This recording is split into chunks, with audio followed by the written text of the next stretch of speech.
The point of life in the kingdom of heaven, right here, right now, is to live our lives as Jesus would if he had my life or your life. How would Jesus reconcile with a neighbor whose dog bit him? Or a child that broke curfew? Or if his child crashed the car, worse yet?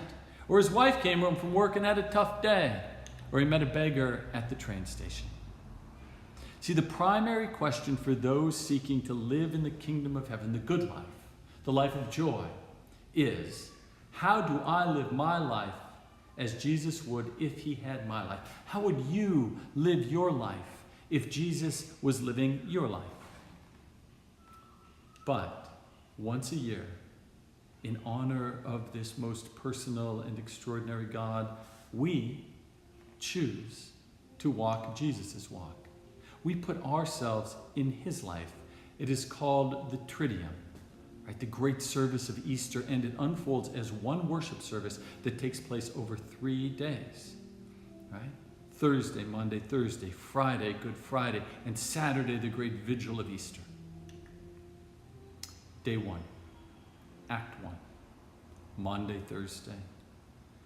We have dinner with Jesus in the upper room. Before we sit down, he washes our feet, commanding us to do the same for others, to serve. Then Jesus and the apostles, and you and I, we gather around the table and we break bread, and we hear the conversation, and we hear Jesus say to Judas, "Go do what you must do."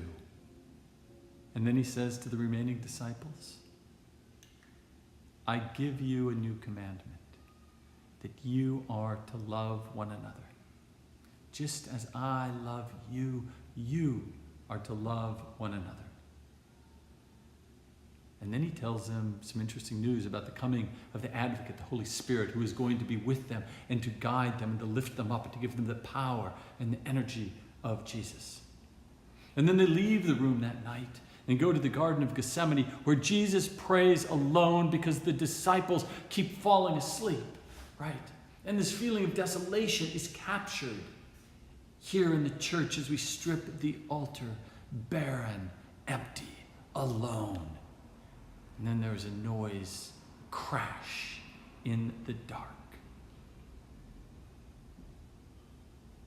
We leave the church, the end of Act 1.